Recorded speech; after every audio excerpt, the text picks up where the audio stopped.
سعودی عرب کے ایک مقامی ہوٹل میں معروف فلاحی اور سماجی تنظیم پاک سعودی فرینڈشپ فورم کے مرکزی چیئرمین ناصر حبیب کی جانب سے سعودی فرینڈشپ فورم کے تمام اعلیٰ عہدیداروں اور کمیونٹی اکابرین کے اعزاز میں پروقار تقریب کا انعقاد کیا گیا۔ تقریب سے خطاب کرتے ہوئے میزبان ناصر حبیب نے کہا کہ دیار غیر میں اپنے ہم وطنوں کے مسائل حل کرنے کے لیے اپنی اپنی کاوشوں کو بروئے کار لائیں، کیونکہ وہی قومیں بلند مقام حاصل کرتی ہیں جو مسائل کا حل وسائل سے کرتی ہیں۔ پاکستانی ایگزیکٹو فورم کے مرکزی صدر منیر احمد شاد کا کہنا تھا کہ ناصر حبیب کی قیادت میں پاک سعودی فرینڈشپ فورم پاکستانی کمیونٹی کی بہترین خدمات سر انجام دے رہا ہے۔ تقریب سے ارشد تبسم، بخت شیر خان، تاج محمد خان، چودھری شبریز اختر، چودھری عامر بشیر اور دیگر نے بھی خطاب کرتے ہوئے پاک سعودی فرینڈشپ فورم کی کارکردگی کو سراہا کہ پاک سعودی فرینڈشپ بہت زیادہ لوگوں کی خدمات کرے گا، جس میں پورے سعودی عرب میں جتنے بھی ہمارے پاکستانی بھائی ہیں ان کے مسائل کو ہم لوگ سب مل کے شانہ بشانہ حل کریں گے۔ انشاءاللہ مجھے ان پہ بہت بھروسہ ہے۔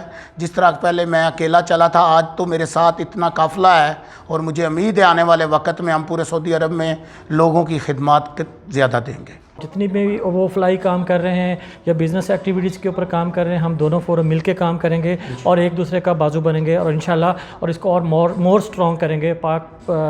پاک سعودی فرینڈشپ زندہ باد۔ ناصر حبیب جیسے غیور پاکستانی کاش اس طرح کے اور بھی پاکستانی اس کمیونٹی کا حصہ بنیں اور پاکستان کی کمیونٹی کے مسائل کم کرنے کے لیے شبانہ روز کام کریں۔